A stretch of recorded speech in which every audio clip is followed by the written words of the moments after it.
तो hello guys, कैसे हैं आप लोग। मुझे उम्मीद है कि आप लोग बहुत ही अच्छे होंगे। हनी लेमन सोडा के एपिसोड नंबर 9 में आपका स्वागत है। एपिसोड में आगे जाने से पहले आपसे एक छोटी सी रिक्वेस्ट है कि प्लीज चैनल को सब्सक्राइब करें एंड मुझे सपोर्ट करें एंड प्लीज वीडियो को लाइक करें एंड उसके नीचे कमेंट करें। अगर आप ऐसा करते हैं तो मुझे बहुत ही अच्छा लगता है। चलिए अब स्टार्ट करते हैं। एपिसोड के स्टार्टिंग में हम इसामुरी को देखते हैं जो अपने बचपन में यहाँ पर पार्क के अंदर आई होती है, जो कि बहुत ही क्यूट दिख रही होती है। पार्क की बहुत सारी लेडीज से देखकर जल रही होती हैं। यहाँ मन ही मन उसके डैड बहुत ज़्यादा खुश हो रहे होते हैं। थोड़ी देर बाद वो घर पर आते हैं। उसके डैड उसकी मॉम को कहते हैं कि इसे आज भी बहुत सारे लेडीज़ ने कॉम्प्लीमेंट दिया है, तो मैं बहुत ज़्यादा खुश हूँ। उसके डैड इसामुरी के पास आते हैं और कहते हैं कि तुम मेरा जो हो प्राइड और जॉय दोनों हो। फिर हम देखते हैं कि एक दिन इसामुरी जो होती है वो यहाँ पर चाकू लेकर सब्जी काटने का ट्राई कर रही होती है। बट हम देखते हैं कि उसके डैड यहाँ पर आते हैं और उसकी मॉम को डांटते हैं। वो कहते हैं कि ऐसा अभी तुम्हें नहीं करना है। इसामुरी की मॉम कहती है कि ठीक है, जिससे हमें पता चलता है कि इसामुरी जो है उसके डैड बहुत ही ज़्यादा यहाँ पर प्रोटेक्टिव हैं अपने डॉटर के लिए। एक दिन जब इसामुरी कहती है कि क्लास में उसे जो है यहाँ पर लीड करने का मौका मिला है, तो वो उससे कहते हैं कि तुम लीड करोगी तो तुम्हें बहुत ज़्यादा प्रॉब्लम आ जाएगी, इसीलिए मैं तुम्हारे टीचर से बात कर लूँगा कि वो जो है तुम्हें लीड करने ना दें। फिर हम प्रेजेंट में देखते हैं कि जहाँ पर इसामुरी जो होती है स्कूल जा रही होती है और मन ही मन सोच रही होती है कि उसकी दुनिया जो है वो कितनी ज़्यादा छोटी है।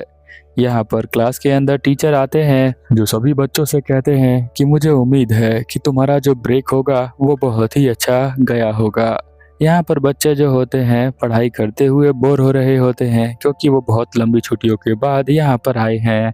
बट कई तो अभी भी दिखाई नहीं दे रहा होता है, वो आज के दिन भी लेट हो चुका है। यहाँ पर इसामुरी को लगता है कि वो ज़्यादा देर तक सो गया होगा, शायद इसी वजह से वो लेट है। वो उसे देखकर शर्मा रही होती है। कई यहाँ पर मॉर्निंग कहता है तो वो चिल्लाकर गुड मॉर्निंग कहती है। कई यहाँ बताता है कि जब तक मैं इसे गुड मॉर्निंग ना कह लूँ मेरा दिन तो स्टार्ट ही नहीं होता, मुझे लगता ही नहीं है कि सुबह हो चुकी है। कई यहाँ पर हंसते हुए इसामुरी से कहता है कि अब तो सेकंड टर्म स्टार्ट हो चुका है, ये उम्मीद है कि ये अच्छा गया होगा। यहाँ पर वो हंसती हुई कहती है कि हाँ मुझे भी लगता है। यहाँ पर वो सोच रही होती है कि उसने अभी डैड से पूछा नहीं है लाइम ऐप यूज़ करने के लिए। स्कूल ख़त्म हो जाता है और सभी दोस्त डिसाइड करते हैं कि वो काराकोरे के लिए जाएंगे। यहाँ पर इसामुरी भी साथ में चली जाती है। वो पहली बार किसी होटल के अंदर आई होती है, देखकर बहुत ही ज़्यादा खुश होती है। इसामुरी पूछती है कि कई तुम क्या सोच रहे हो, तो वो कहता है कि मैं तुम्हारे बारे में सोच रहा हूँ। ये सुनकर वो यहाँ पर बहुत ही ज़्यादा ब्लश करने लग जाती है। तभी वो कहता है कि मैं तो बस मजाक कर रहा था। उसके दोस्त यहाँ पर बुला रहे होते हैं।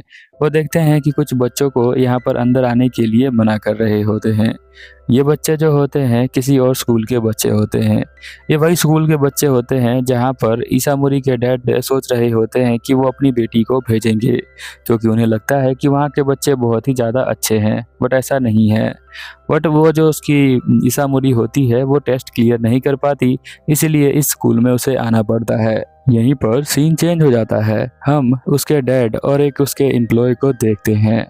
यहाँ पर जो उसका जूनियर होता है वो कहता है कि देखो इन सब बच्चों को, ये कैसे बच्चे हैं, अजीब से हेयर स्टाइल है इनके, इनके पेरेंट्स तो गुस्सा होते होंगे ना। फिर हम देखते हैं कि इसामुरी के डैड कहते हैं उनमें मेरी एक बेटी भी है। फिर हम देखते हैं कि जब वो ध्यान से देखते हैं तो सच में उनकी एक बेटी भी यहीं पर होती है, यानी इसामुरी।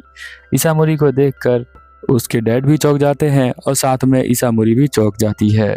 यहाँ पर वो सोच रही होती है कि मेरी दुनिया बस चेंज ही हो रही है और उसी चेंज होने में लगी हुई है। बट मेरे डैड को लगता है ये दुनिया बिल्कुल भी पसंद नहीं आएगी। यहाँ पर वो कई से कहती है कि मैं अपने डैड को धोखा दे रही हूँ और उसे साथ में बचपन की बातें याद आती हैं। फिर हम देखते हैं कि उसके डैड यहाँ घर पर आते हैं और पूछते हैं इसामुरी कहाँ है, तो इसामुरी उनके पास आती है। वो बहुत ज़्यादा खुश होती है। उसकी मॉम कहती है कि ये काराकोरे में जाकर आई है, ये तो बहुत ही अच्छा है इसके लिए। यहाँ पर उसके डैड कहते हैं बट ये किसके साथ गई थी, तो यहाँ पर इसामुरी कहती है कि मैं अपने दोस्तों के साथ गई थी। यहाँ उसके डैड कहते हैं कि वो तुम्हारे दोस्त नहीं हो सकते हैं। तो क्या तुमने उन्हें ढंग से देखा है? वो तुम्हारे दोस्त होने लायक भी नहीं है। वो एक रिस्पेक्टफुल पीपल नहीं है, यानी समाज में उनकी कोई भी इज्जत नहीं है, यानी वो बच्चे एक वेल मैनर नहीं है। बट ईसामुरी कहती है कि नहीं, वो बच्चे बहुत ही अच्छे हैं और मेरे दोस्त हैं। यहाँ पर उसके डैड कहते हैं कि अब तुम कल से स्कूल नहीं जाओगी। अगले सीन में हम देखते हैं कि यहाँ पर जब उसके दोस्त स्कूल के अंदर आते हैं तो ईसामुरी अपने बेंच पर होती नहीं है। टीचर आते हैं तो टीचर से वो लोग पूछने लग जाते हैं कि ईसामुरी कहाँ पर है। उसके टीचर बताते हैं कि उसके डैड सुबह सुबह आए थे और कह रहे थे कि वो इस स्कूल को ट्रांसफ़र करेंगे क्योंकि ये स्कूल उनके बच्ची के लिए कुछ ज़्यादा अच्छा नहीं है। इधर ईसामुरी जो होती है वो बेडरूम में बैठकर रो रही होती है क्योंकि उसके डैड ने साफ साफ कह दिया था कि वो उसके स्कूल को चेंज कर देंगे, क्योंकि साथ में वो यहाँ पर बहस भी कर रही थी कई को लेकर। उसके डैड कह रहे होते कि उसके बाल बहुत ही अजीब हैं और वो जो है तुम्हारा दोस्त बनने लायक नहीं है, इसीलिए उसके डैड्स कहते हैं कि मैं डिसाइड करूँगा तुम्हारे लिए क्या अच्छा है और क्या बुरा है। यहाँ पर क्लास के बच्चे भी जो होते हैं वो एकदम से खड़े हो जाते हैं क्योंकि उसके डैड का मानना होता है कि स्कूल के बच्चे उसकी ईसामुरी को यहाँ पर बुली करते हैं। बट वो बच्चे कहते हैं कि ऐसा बिल्कुल भी नहीं है। यहाँ पर आयुमी जो होती है ईसामुरी के सबसे ज़्यादा करीब होती है तो उसे सबसे ज़्यादा दुख होता है, तो भागकर वो उसके डैड के पास आती है और कहती है कि हमने जो है ईसामुरी को बुली नहीं किया है, आप जो है वो कुछ गलत सोच रहे हैं। बुली करने वाले उसके जूनियर हाई स्कूल के बच्चे थे जो उसे बुली कर रहे थे। यहाँ पर उसके डैड गुस्सा हो जाते हैं। वो कहते हैं कि मेरी जो बच्ची है वो पूरे 3 साल स्माइल करते हुए स्कूल गई है और स्कूल आई है, तो तुम कैसे कह सकते हो कि जूनियर स्कूल के बच्चे उसे बुली कर रहे थे? तुम लोग जो हो यहाँ पर झूठ बोल रहे हो। ये सुनकर यहाँ पर वो बच्चे जो होते हैं सोचने लग जाते हैं कि ये लगता है इसके डैड जो है और ज़्यादा नाराज़ हो गए हैं।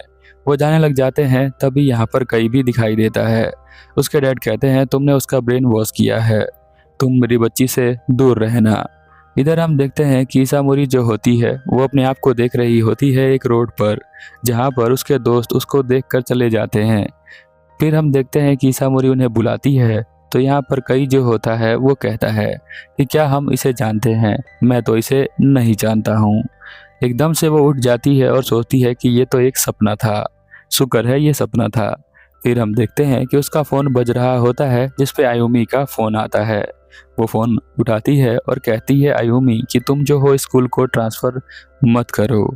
यहाँ पर वो बात कर ही रही होती है, तभी हम देखते हैं कि उसके डैड यहाँ आ जाते हैं और उसका फ़ोन ले लेते हैं। फ़ोन अभी चालू ही होता है, आयुमी कहती है कि मुझे जो है ये स्कूल को छोड़कर नहीं जाना है। ये सारी बातें यहाँ पर उसकी दोस्त भी सुन रहे होते हैं। यहाँ पर वो कहती है कि मैं जो हूँ स्कूल में अच्छा फील करती हूँ और ये स्कूल मेरे लिए बहुत ज़्यादा इम्पोर्टेंट है। बट उसके डैड जो होते हैं मानने को तैयार नहीं होते। ईसामुरी को समझ में नहीं आता कि अब वो क्या करे। वो यहाँ पर कई से पूछना चाहती है बट कई तो यहाँ है नहीं।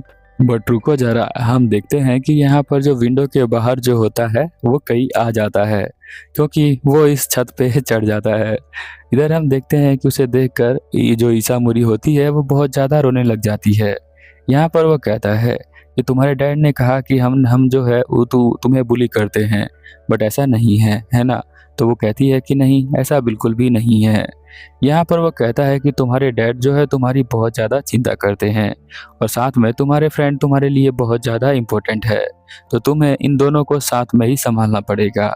ऐसा बोल के वो यहाँ से चला जाता है। मॉर्निंग में वो अपने डैड को ढूंढ रही होती है। आयुमी जो होती है अपने फ्रेंड के साथ होती है, सभी से डिस्कस कर रही होती है कि हमें किसी न किसी तरह से उसके डैड को तो मनाना ही पड़ेगा। हम जो है इस तरह से उसका ट्रांसफ़र नहीं करवाने दे सकते हैं। हमने उसे बुली नहीं किया है। ज़रा सोचो, 3 साल तक वो स्माइल करते हुए घर पे गई थी। उसने जो है कितना दर्द अपने दिल के अंदर छुपा रखा था। हमें जो है इन सब चीज़ों को क्लियर करना पड़ेगा। कई एक लड़की के पास जाता है। इधर हम देखते हैं कि वो चारों तरफ ढूंढने के बाद भी उसके डैड नहीं मिलते, पर फाइनली वो मिल जाते हैं। यहाँ पर वो उन्हें बताती है कि मैं जूनियर हाई स्कूल में बुली की गई थी। यहाँ पर मुझे कोई भी बुली नहीं करता है। सभी फ्रेंड मेरे बहुत ही ज़्यादा इम्पोर्टेंट है। उसके डैड उसे देखकर रोने लग जाते हैं और कहते हैं कि तुमने हमें पहले क्यों नहीं बताया। तभी वो जूनियर हाई स्कूल की लड़की भी यहाँ पर आ जाती है और कहती है कि मैं ही वो लड़की हूँ जो इसे बुली किया करती थी। ये हमें देखकर बिल्कुल डर जाती थी। यहाँ पर उसके डैड जो होते हैं उसे देखकर गुस्सा हो जाते हैं। वो कहती है कि पहले तो ये हमारे पास आते ही डरना स्टार्ट कर देती थी, हमसे वो बिल्कुल भी नहीं बोलती थी, इवन कि सांस भी नहीं ले पाती थी। बट ये जो है कुछ दिनों से मुझसे बात करने लगी है, इसके अंदर साहस आ गया है। ये जो है इन दोस्तों के कारण ही हुआ है। यहाँ जो हमारी किसी सामूरी होती है अपने डैड से दोबारा रिक्वेस्ट करती है। उसके डैड यहाँ पर उसके दोस्तों से माफ़ी मांगते हैं।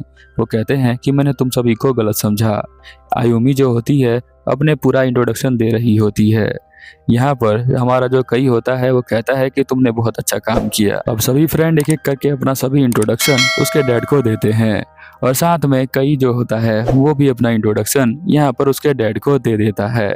ये एपिसोड कैसा लगा प्लीज़ इसके नीचे कमेंट करें और लाइक करें, और हो सके तो अपने दोस्तों के साथ भी इसे शेयर कर देना। चलिए फिर मिलते हैं अगले एपिसोड में, तब तक के लिए ओवर एंड आउट।